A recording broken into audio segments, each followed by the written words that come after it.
नमो अरिहन्ताणं नमो सिद्धाणं नमो आयर्याणं नमो वज्रायाणं नमो Lowe सवसा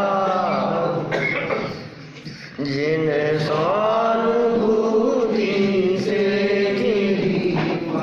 स्वानुभूति Shri विमल धारा जैन श्रुत आनंद अमृत से समता प्रवाह भावती रागादि विकल्प तोड़ माँ सरस्वती प्रतिभाव वंदन दृष्टि निज में जोड़ी के दृष्टि निज में जोड़ी के। आचार्य कल्प पंडित प्रवर टोडरमल जी द्वारा लिखित रहस्यपूर्ण चिट्ठी। इसमें सविकल्प से निर्विकल्प अनुभूति के काल में हमारा ज्ञान स्वभाव सन्मुख होता है, यह बात बतलाई जा रही थी। क्योंकि जो ज्ञान इंद्रियों के माध्यम से प्रवृत्ति करेगा वो निश्चित रूप से पर को ही जानने वाला होगा। अपने आत्मा को जानने में भला इंद्रियों का क्या काम? आँख से देखेंगे तो बाहर ही दिखेगा, अंदर कैसे दिखेगा? कान से सुनेंगे तो शब्द ही सुनाई देंगे। आत्मा में आवाज़ ही नहीं है तो आत्मा की आवाज़ कहाँ से सुनाई देगी? हमें लगता तो है आत्मा की आवाज़ सुनो, अंदर की आवाज़ सुनो। वो वास्तव में भ्रम है, वो अंदर की आवाज़ नहीं है, वो हमारे मन का विकल्प है, वो आत्मा की आवाज़ नहीं है। जैसे जगत के लोग आत्मा की आवाज़ कह कर के पुकारते हैं, वो आत्मा की आवाज़ नहीं है, वो मन की समझदारी का काम है।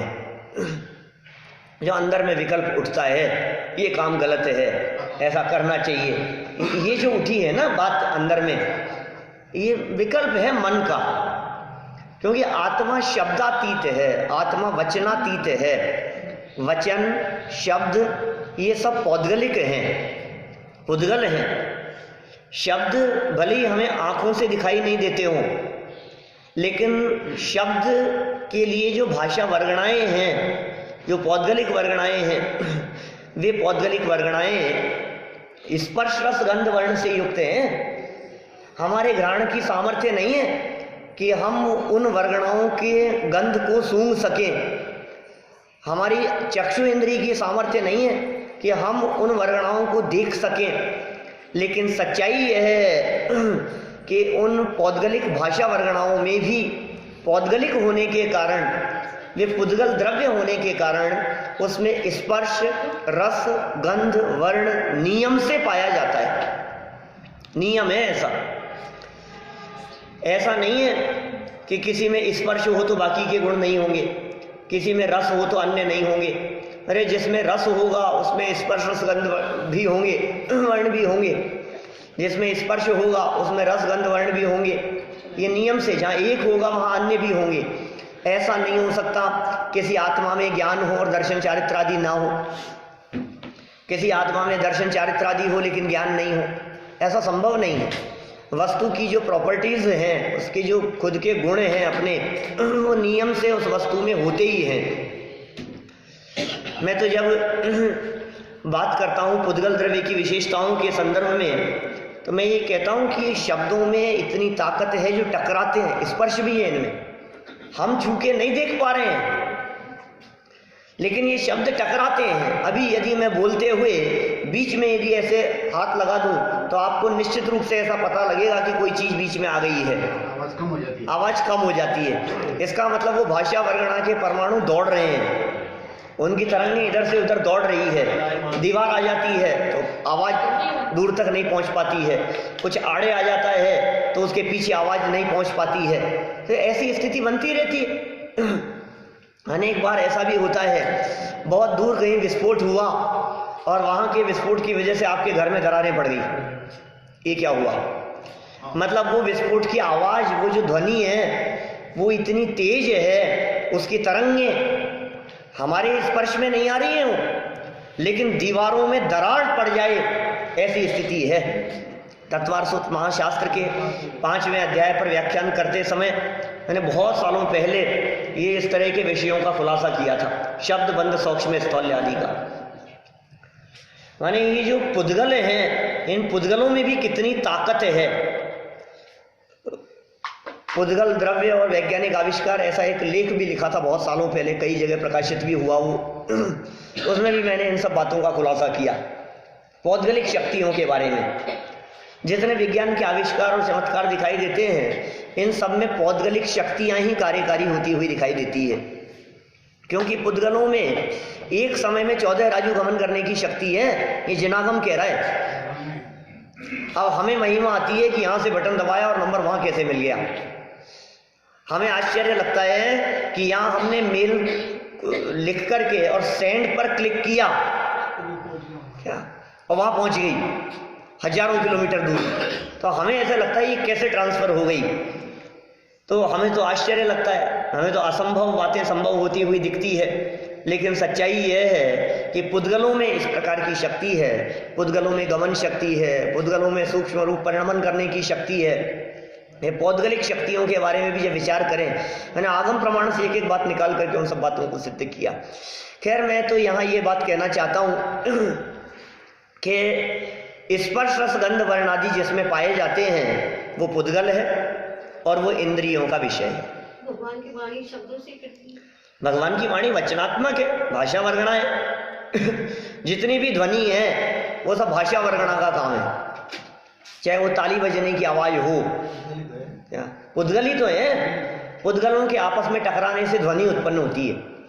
ये जो वर्गणाएं हैं, पुद्गल की अनेक प्रकार की वर्गणाएं हैं। वर्गणा माने पुद्गल परमाणुओं का समूह है, और उन वर्गणाओं में एक भाषा नाम की वर्गणाएं हैं जो शब्दों का काम करती है। और ये वर्गणाएं पुद्गल में ही होती है, चेतन में नहीं होती। मैं ये सब बात इसलिए कह रहा हूं कि भाषा से अपने आत्म स्वभाव को भिन्न अनुभव करें। ये शब्दातीत है। कल जो ये पंक्तियां अपन ने यहाँ इस चिट्ठी के माध्यम से पढ़ी थी 343 नंबर पेज पर, नीचे अंतिम पैराग्राफ में, कि स्पर्श रस गंध वर्ण शब्द इनको जाने, ये इंद्रियों का धर्म है, वह यहां नहीं है। इंद्रियों का धर्म तो इनको ही जानना है। अब आत्मा में ये चीज है नहीं, तो आत्मा कैसे पकड़ में आएगा बताओ? आत्मा में यदि कलर हो जाए तो आत्मा पकड़ में आ जाए। ये आत्मा पकड़ में आता है कि नहीं, कि देखो भाई, शरीरधारी आत्मा शरीर के पकड़ लेने के माध्यम से पकड़ में आता है, तो अलग मैटर है। कब पकड़ में आया वो? शरीर दिखा, इंद्रियां दिखी, मार्गणाओं का प्रकरण दिया ना, गति की अपेक्षा से, इंद्रियों की अपेक्षा से, काय अपेक्षा से, योग वेद कषाय अंश, इन सब से पकड़ में आ रहा है वो। इसका मतलब ये जो पकड़ में, इंद्रियों से पकड़ में आने योग्य किसी का संपर्क किया तो पकड़ में आने लग गया। जैसे अंजन चोर हीरों का हार लेकर के भागा, स्वयं तो अदृश्य था, लेकिन दृश्यमान चीज को लेकर के भाग रहा है, प्रकाशमान चीज को, तो उससे पकड़ में आ रहा है कि और ये यहाँ भाग रहा है चोर, ये दिख रहा है, वो हीरों के हार से दिख रहा है, चोर नहीं दिख रहा। ऐसे ही कह रहे हैं, इस चेतन ने पौद्गलिक पदार्थों की संगति की मतलब इनके संपर्क में रहा, तो अन्य जीवों को भी इंद्रियों से पकड़ में आ रहा है। लेकिन इंद्रियों से जो पकड़ में आ रहा है वो शुद्ध जीव पकड़ में नहीं आता, संयोग पकड़ में आता है।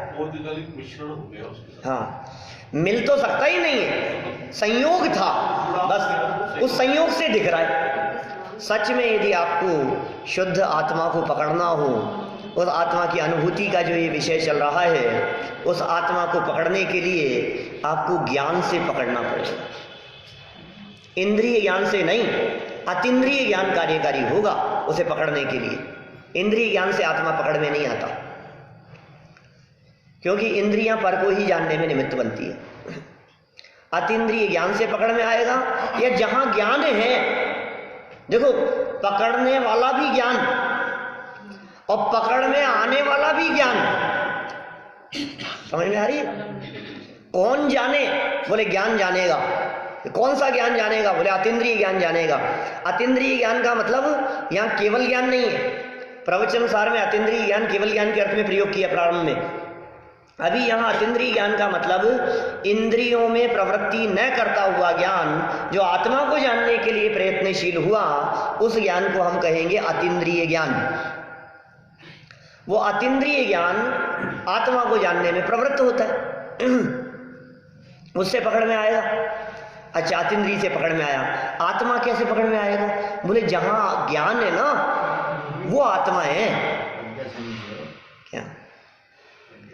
प्रज्ञा शनि से पकड़ में आएगा, उसी से ग्रहण किया जाएगा। कुंद कुंद स्वामी कहते हैं, जिस भांति प्रज्ञा चैनी से पर से विभक्त किया इसे, उस भांति प्रज्ञा चैनी से ही अरे ग्रहण करो इसे। क्या ऐसा है? माने ज्ञान के दो काम, ज्ञान का एक काम भेद करना और ज्ञान का दूसरा काम ग्रहण करना। तो नौ कर्म से, द्रव्य कर्म से और भाव कर्म से, इनसे तो कराया था भेद विज्ञान। ये नहीं हूं, ये नहीं हूं, ये नहीं हूं। जैसे देखो आप, मैं कौन हूं उसको पकड़ रहे हैं ना अपन, तो कहा शरीर वगैरह तो मैं नहीं हूं। तो जिसके ये परिणाम उठ रहे हैं, जहां परिणाम उठ रहे हैं, जहां भाव उठ रहे हैं, वो मैं हूं ना, शरीर में तो नहीं उठ रहे। देखो भाई, मुझे गुस्सा आ जाएगा तो मुझे गुस्सा आ रहा है, तो गुस्सा आ रहा है तो वो क्रोध भी नहीं, और उस क्रोध को जानने वाला ज्ञान भी वहां है। क्रोध के काल में वो जो ज्ञान है, वो ज्ञान मेरा है, और जो क्रोध है यद्यपि है वो मेरा, लेकिन विभाव है, वो मेरा स्वरूप नहीं है। पानी की उष्णता जैसे पानी का स्वभाव नहीं है, उसी तरह से क्रोधाधिक मेरा स्वभाव नहीं है। गुस्सा करना मेरा स्वभाव नहीं है, परमानेंट भी नहीं रहता है और एक जैसा भी नहीं रहता है, इसलिए अपना स्वभाव नहीं है। आप गुस्सा कर नहीं सकते, ज्यादा गुस्सा करने के लिए कही जाए आपको तो निकाल नहीं सकता। कोई जरूरी नहीं है कि किसी प्रसंग में आप ठान करके बैठो कि मैं बहुत गुस्सा करूंगा, डांटूंगा, बिगड़ जाऊंगा। आप कर ही नहीं पाओ, आपके हाथ में नहीं। आपने गुस्सा किया, लेकिन आपका गुस्सा कितना भी तेज क्यों नहीं हो, आखिर मंद पड़ता ही पड़ता है। वो गुस्सा टिक नहीं सकता है ज्यादा लंबे समय तक। जो बदल जाए, जो बदलने वाला है, वो मेरा स्वरूप नहीं है, और जो मेरा स्वरूप है वो कभी बदलता नहीं है। यहाँ स्पर्श भी नहीं है, छू के देखो आत्मा को, नहीं भाई, चख के देखो आत्मा को, कि रसना से चख सके ऐसा नहीं। गंध, आत्मा की गंध आ रही है, ऐसा लग रहा है कि कहीं ना कहीं आत्मा है। ऐसे गंध भी आती है नहीं। वर्ण, अरे मैंने देखा आत्मा को जाते हुए, निकलते हुए। कोई व्यक्ति मरणासन्न अवस्था में हो, डॉक्टरों ने जवाब दे दिया हो, बिस्तरों में पड़ा हुआ हो, और चारों तरफ लोग बैठे हुए हों, और एकदम पता लगा कि ये तो मर गए, और देखा किसी ने, कहीं आत्मा किधर किधर गई है, कौन सी दिशा में गई है आत्मा निकल करके, किसी ने देखा आत्मा को निकलते हुए। बहुत तरह की कल्पना करते हैं लोग आत्मा के संदर्भ में। कई लोग तो आत्मा को हवा कह करके पुकारते हैं, कई लोग आत्मा के बारे में ऐसा समझते हैं, किसी के प्राण निकल गए तो ऐसा लगता है जैसे मुंह खुला रह गया तो मुंह में से निकल गया आत्मा, और आंखें बिल्कुल ऐसे खुली थी, अरे भाई इनका तो जीव आंखों में से निकला है। लेकिन साइंस में एक मैंने पढ़ा था, शायद सही गलत सुना था, कि ग्लास केबिन में, हाँ सही नहीं है, लेकिन वो बात सही नहीं है, वो सही बात नहीं है। और कदाचित वो ग्लास का जो केबिन है उसके जो टुकड़े हो गए हैं, हाँ चटक गया है, कोई और भी कारण हो सकता है, क्योंकि आत्मा तो अस्पर्श स्वभावी है। जब आत्मा स्पर्श ही नहीं करता तो फिर निकल कैसे सकता है? निकल जाए तो भी टच नहीं करेगा। उद्गलों के बीच में इतना गैप होता है।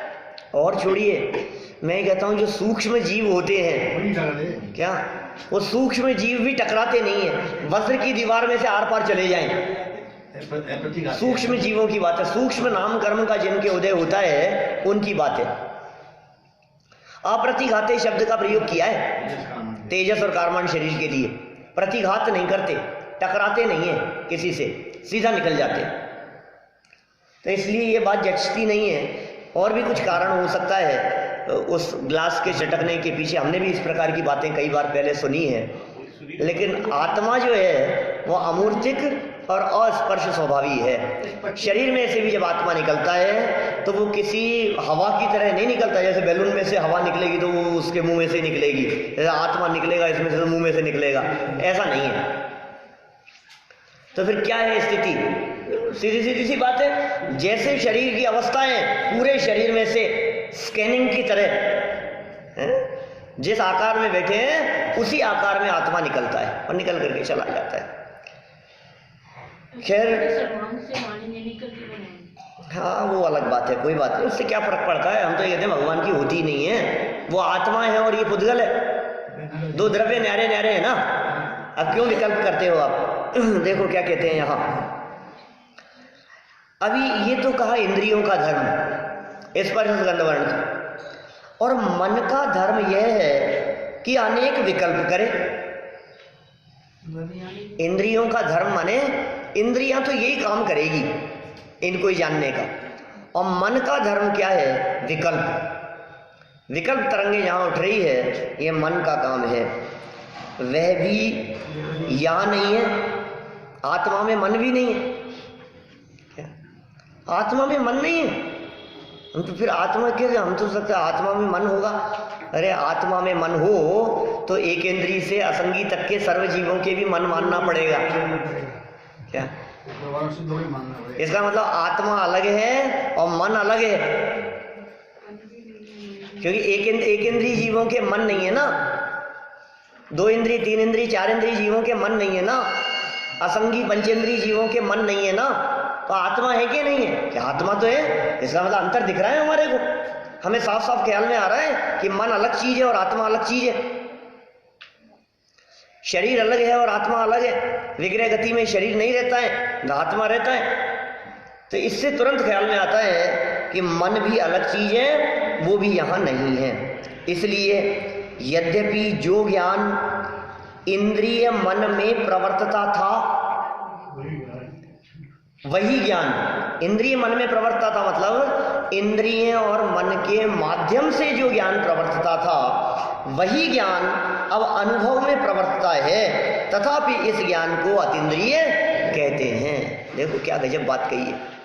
जहां से निकला है वहीं जाकर के मिला दो इसको। ग्रंथाधिराज समय सार में आचार्य अमृतचंद्र स्वामी ने 94 नंबर का कलश लिखा। क्या?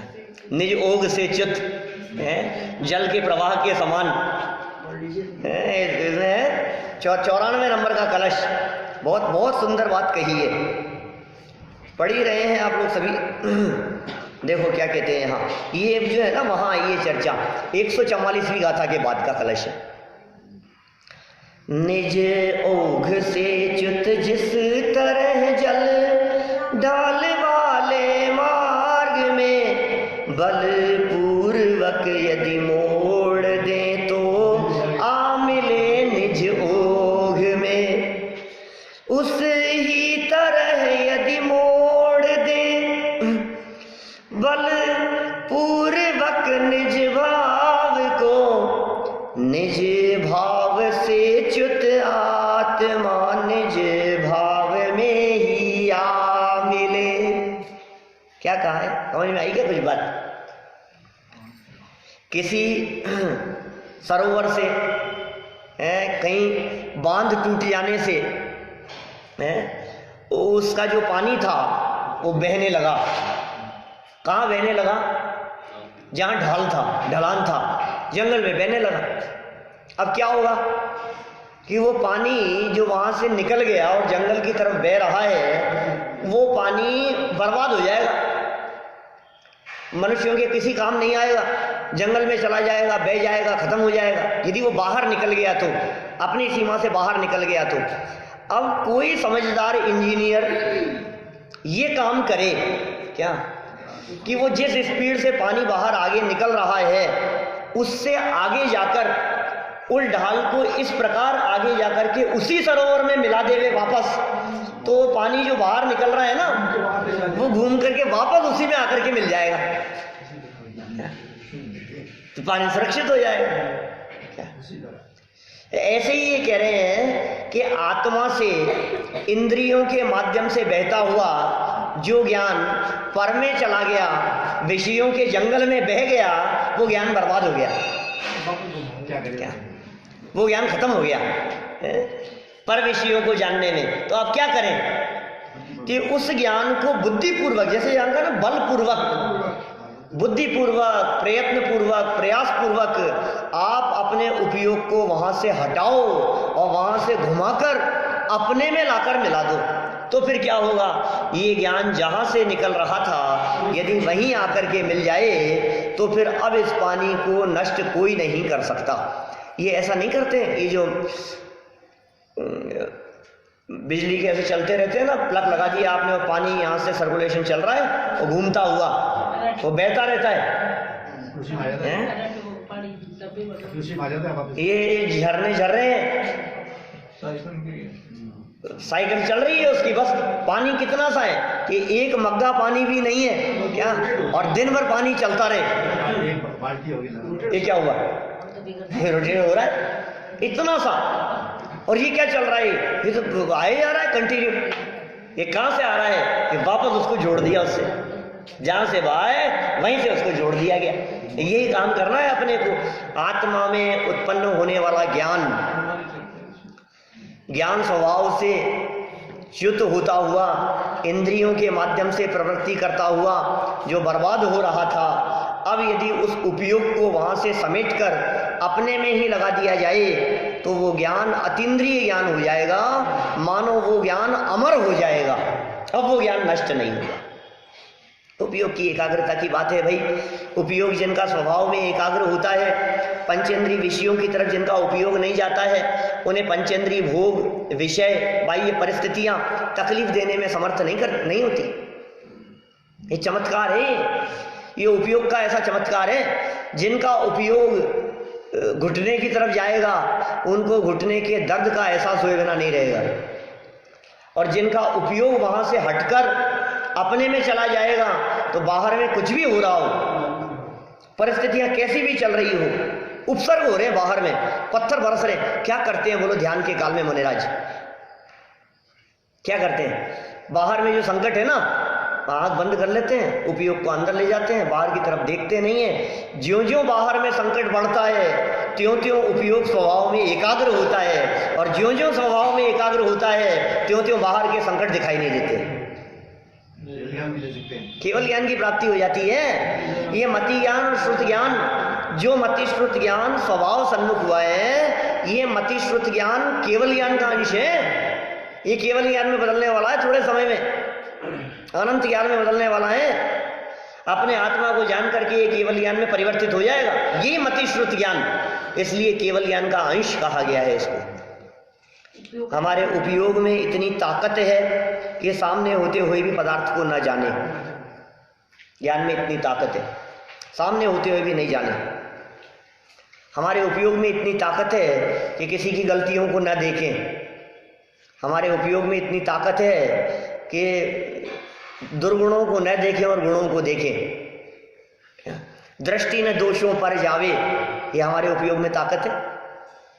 तो हम कह रहे हैं अपने स्वभाव को क्यों नहीं देखता है, जहां गुण ही गुण हैं। अपवित्रता को क्यों देखता है, गंदगी को क्यों देखता है। सुनो, ध्यान रखना, जो लोग गंदगी को देखते हैं वे उसे प्राप्त करते हैं। या ऐसा समझ लो, मक्खी की आदत होती है कि वो गंदगी पर ही बैठती है, और भ्रमर की भौरे की आदत है कि फूलों पर ही बैठता है। अब देख लो, आप जो जिस पे बैठेगा, जिसकी दृष्टि जिस पर होगी वो उसे प्राप्त करेगा। वो नहीं उस व्यक्ति का प्रसंग जो गार्डन में घूम रहा था और एकदम फूलों को चुनते हुए किसी पौधे से आवाज आई उसके कान में, अरे ये क्या अन्याय करते हो, ये क्या गलत काम करते हो।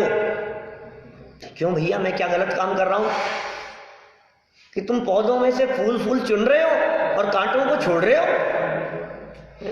अच्छी बात है, दोनों ही चीज लेनी चाहिए तुम्हारे को। तो उसने बोला नहीं नहीं, मैं गलत काम नहीं कर रहा, सब यही काम करते हैं और यही करना चाहिए, कांटों को क्यों चुनेंगे, फूल को ही चुनना चाहिए। तो पता है पौधे ने क्या कहा? वाह भाई वाह, बातें करने में तो तुम बड़े होशियार हो, मेरे से तो बड़ी समझदारी की बातें कर रहे हो, लेकिन जब तुम किसी मनुष्य से मिलते हो तो तब तो तुम ये नहीं विचार करते कि मुझे इसमें से फूलों को, इसमें से गुणों को ही चुनना चाहिए, वहां तो तुम उसके अवगुणों को और दोषों को ही चुनते हो। एकदम वो व्यक्ति जो खड़ा था वो स्तब्ध रह गया। पता है फिर पौधे ने क्या कहा उससे कि सुनो, एक बात ध्यान रखना, जो लोग फूलों को चुनते हैं उनके पास फूल इकट्ठे होते हैं, उनके हाथ महक जाते हैं, और जो लोग कांटों को इकट्ठे करते हैं, उनके कांटों को देखते हैं, चुनते हैं, उनके पास कांटे इकट्ठे होते हैं। ऐसा ही है ना, यदि तुम किसी व्यक्ति को देखकर उसके गुणों को देखोगे तो तुम्हारे पास में गुण इकट्ठे होंगे, और यदि तुम किसी व्यक्ति को देखकर उसके अवगुणों को देखोगे तो तुम्हारे पास में अवगुण इकट्ठे होंगे। बोलो तुम क्या चाहते हो? क्या तुम ये चाहते हो कि तुम्हारे पास में दुर्गुण और अवगुण इकट्ठे हों? चाहता तो कोई नहीं, तो फिर क्यों देखते हो? यहां क्या कह रहे हैं? सर्वाधिक गुण जिसमें मौजूद हैं, वो गुणवान, वो अनंत गुणों का समुदाय, वो जगत में कोई व्यक्ति नहीं, वो इस देह में विराजमान चैतन्य तत्व है। इसलिए पर की ओर देखना बंद करो और अपने में मौजूद जीवत्व, चिति, दृष्टि, ज्ञान, सुख, वीर्य आदि अनंत शक्तियों की तरफ देखो। हमारे में मौजूद ज्ञान, दर्शन, सुख, वीर्य आदि गुणों की तरफ देखो। जो लोग गुणों की तरफ देखते हैं, माने अपनी शक्तियों की तरफ देखते हैं, वे शक्ति संपन्न हो जाते हैं। जो अनंत गुण वाले आत्मा की तरफ देखते हैं वे गुणवान हो जाते हैं। जो अनंत गुणों की तरफ देखते हैं वे अनंत गुणों को प्राप्त करते हैं और अनंत गुण संपन्न सिद्ध परमात्मा बन जाते हैं। बोलो किसे देखना है, किसे चुनना है? एक तरफ राम है और दूसरी तरफ पूरा ग्राम है, किसे चुनना है? भाई साहब, महाभारत का युद्ध कौन जीतेगा? क्या ये फैसला 18 दिन बाद नहीं हुआ? ये फैसला तो उसी दिन हो गया था, उसी समय हो गया था जिस समय युधिष्ठिर ने अर्जुन को और दुर्योधन ने सेना को चुना था। और युधिष्ठिर ने कृष्ण को, अर्जुन ने कृष्ण को, मान लो क्या? एक तरफ कृष्ण थे और दूसरी तरफ नारायण की सेना थी। बोलो, पूरी सेना अस्त्र शस्त्र सहित वो एक तरफ और नारायण श्री कृष्ण एक तरफ। इन दो में से जिस समय ये चुनाव किया गया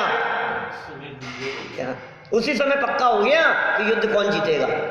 इसी तरह से हम ये कहना चाहते हैं, जिस समय आपने पंचेंद्रिय विषय भोगों और त्रिकालिक रूप ज्ञाय भगवान आत्मा में से चुना, क्या आपकी पसंद क्या है? आपकी पसंद भजन है या फिल्मी गाने हैं? आपकी पसंद क्या है? आपकी पसंद शास्त्र है या उपन्यास है? बोलो, आपने जिस समय दो में से एक को चुना, वहां चुनाव से नक्की हो गया कि आपको किधर जाना है, आपकी मंजिल क्या है, आप कहां पहुंचेंगे। ये कह रहे हैं एक तरफ आत्मा है और एक तरफ दुनिया जगत के सब जंजाल हैं। आपने किसको चुना? बताओ, आपको क्या पसंद आ रहा है? आपको इन भक्तियों में आनंद आता है कि आपको उनमें मजा आता है जिनके शब्द ही समझ में नहीं आते, धाम धूम धूम चलता रहता है, पता नहीं क्या है? आपको किस में मजा आ रहा है? इन शब्दों में जो आनंद है, क्या सात्विक, क्या ये आनंद कुछ अपूर्व है, ये बात ही कुछ अलग हटके है। अब सोचो, आप हम दो में से किसको चुन रहे हैं? सुबह उठते ही पहले आपके घर में आचार्य कुंद कुंद की गाथाएं बजती है। क्या आचार्य कुंद कुंद, योगेंद्र देव, मान तुंगाचार्य है, ये जनेंद्र देव की भक्तियां आपके घर में बजती हैं, या आपके घर में उठते ही पहले टीवी के माध्यम से वो बजता है? इससे नक्की होगा ना, निर्णय तो इसी आधार पर होगा ना। ये किस बात को दिखाता है? ये आपकी रुचि को दिखाता है। अरे भाई, जिसे अभी गायक आत्मा की रुचि ही नहीं हो, क्या उसे आत्मा की अनुभूति कैसे होगी?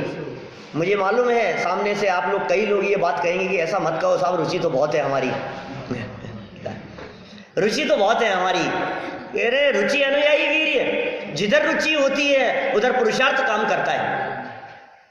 रुचि होगी तो पुरुषार्थ काम किए बिना नहीं रहेगा। रुचि तो बहुत है कुन शतक याद करने की, रुचि तो बहुत है, क्या छेड़ाला याद करूं, रुचि तो बहुत है, उपयोग इधर लगे, लेकिन फिर भी टाइम नहीं मिलता। इसका मतलब जिसके लिए टाइम निकलता है उसकी रुचि है। बोलो क्या कहेंगे हम कैसे नक्की करें आपकी रुचि क्या है? जिसके लिए आपका टाइम निकलता है उसकी रुचि। आपका उपयोग किधर जा रहा है? तो उपयोग बाहर में जा रहा है कि उपयोग अंदर में आ रहा है? उपयोग ने जिसको चुना, जिसने नक्की किया, निर्णय तो बहुत महत्वपूर्ण है। बाकी तो एक बार का निर्णय क्या पूरी जिंदगी बदल सकता है आपकी? क्या आपने जो एक समय जो निर्णय किया, समझ लो आप, तो आपकी जिंदगी स्वर्ग भी बन सकती है और नरक भी बन सकती है। आपने क्या निर्णय किया? आपने चुनाव किसको किया? जैसा चुनाव करेंगे वैसा काम हो जाएगा। एक समय का ही तो निर्णय है फेरों का।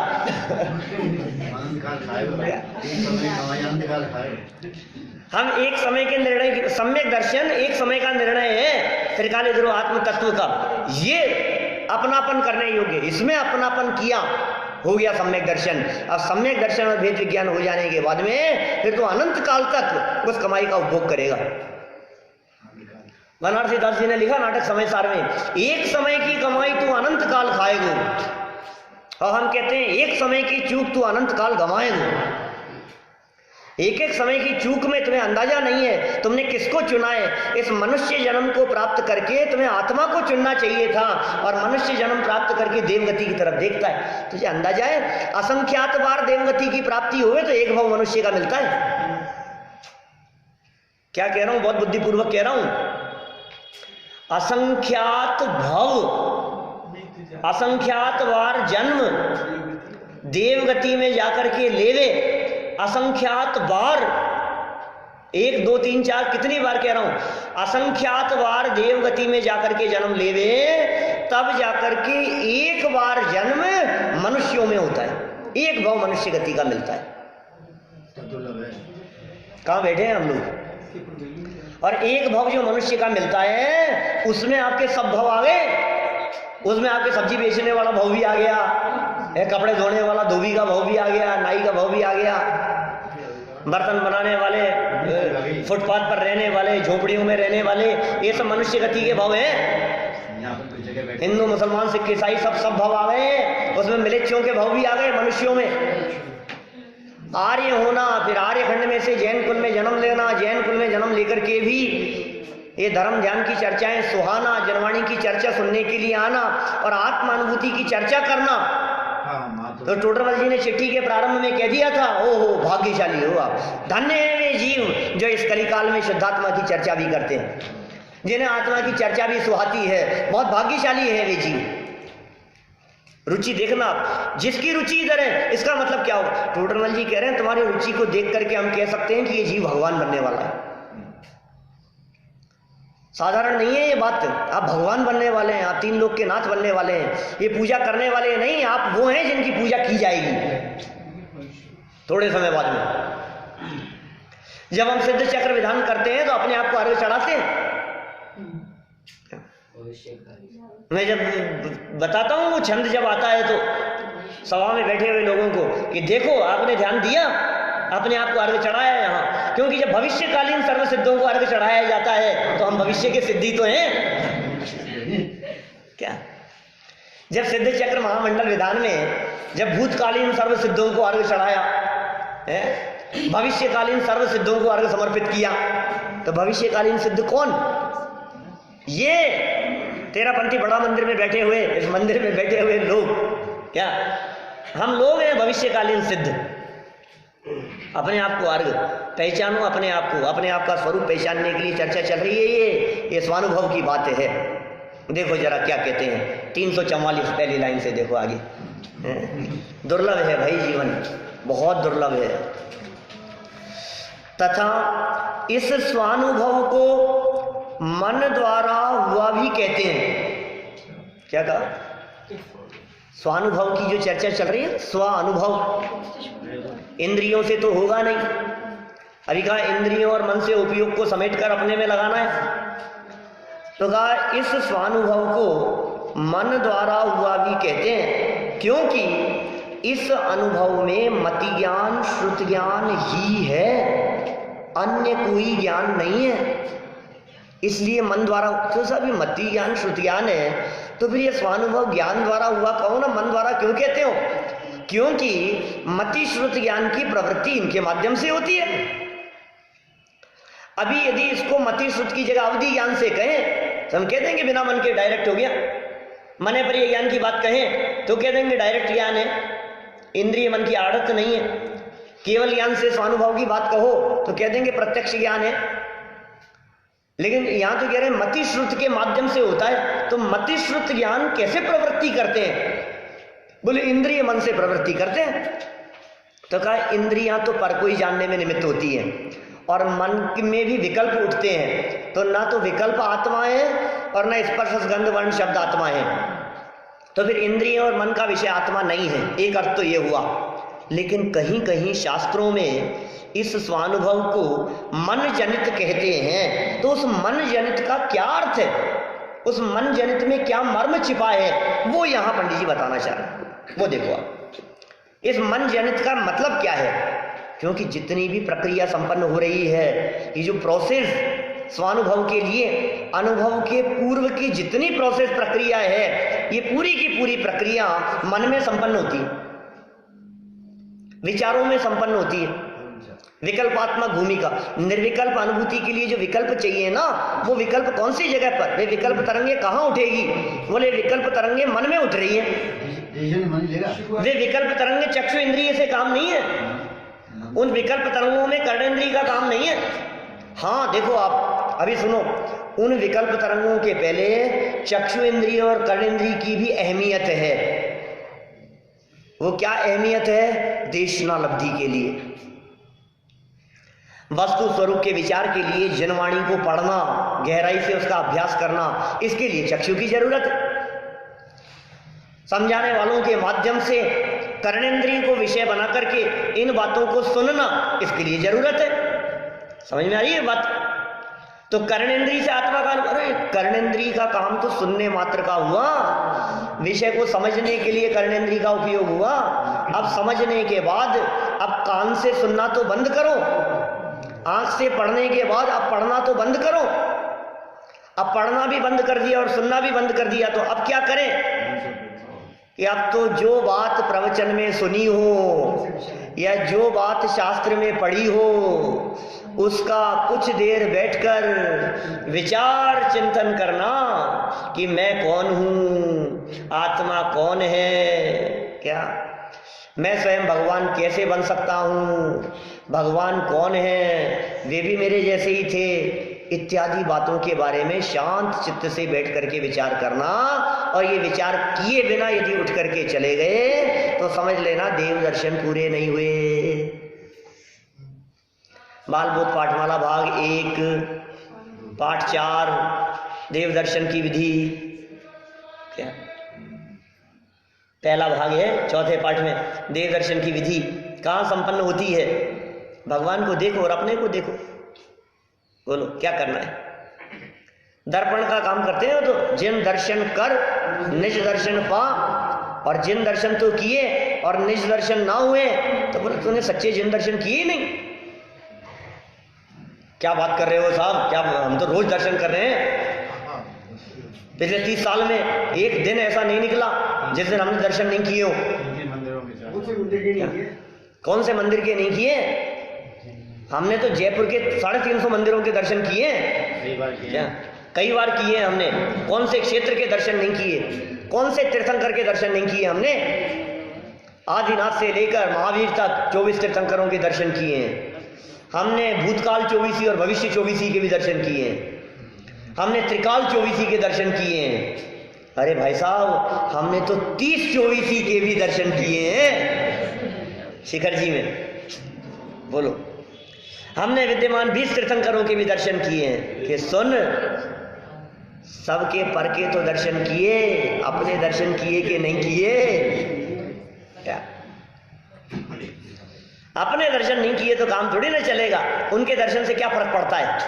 हम कहते हैं किसी के भी दर्शन नहीं करे और आत्मा के दर्शन करे, बोले तेरा नाम वो उन प्रतिमाओं के बगल में आ जाएगा, एक प्रतिमा और लग जाएगी तेरी।